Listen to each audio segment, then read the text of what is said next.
This notebook has been part of my workflow for years. Meeting notes, random ideas, quick sketches, everything goes in here. But then the OPPO Pad Mini showed up, and honestly, it made me wonder, could a device like this actually replace part of my daily workflow? Hey everyone, welcome back. Today, we're looking at what a compact tablet like this can really do for filmmakers and video creators. Can it actually handle real production work? Let's find out. Big thanks to my tech partner over in China for providing this footage. I really appreciate the support in making this video happen. Hey everyone, Stella here from techiestreet.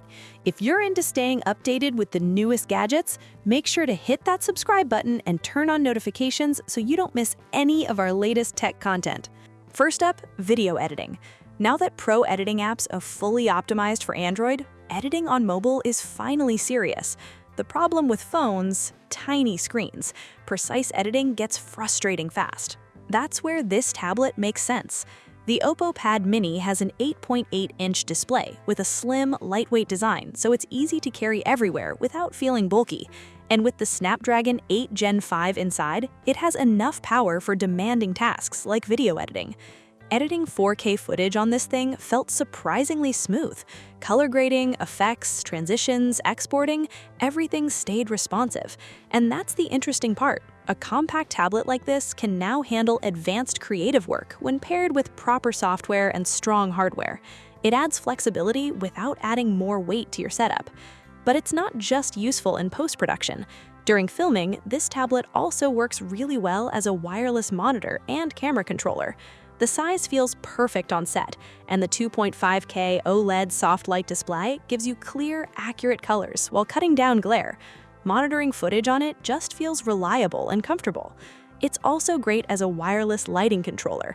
Compared to a phone, the larger screen makes settings much easier to see, and the touch controls feel far more precise when adjusting lights. And honestly, using it only for work would be a waste. During breaks, this thing turns into a seriously fun gaming device. We tested a few games we regularly play, and even pushed into PS3 emulation. King of Fighters 13 stayed close to 60 FPS most of the time, which was genuinely impressive. House of the Dead 4 also ran better than it did on the Pad 5, and the old texture issues were completely gone.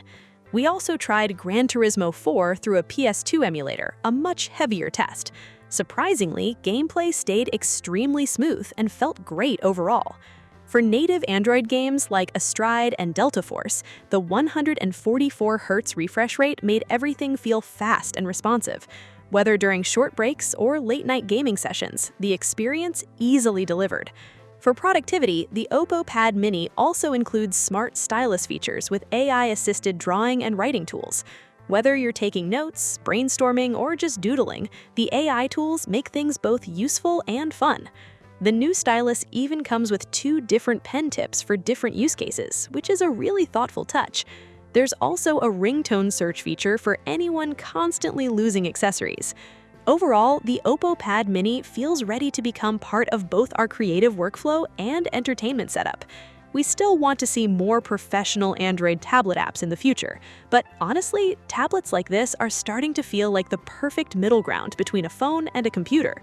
Pricing starts at 36.99 yuan in China, roughly £402 in the UK, or around $542 US in the US. Thanks for watching, and we'll see you in the next one.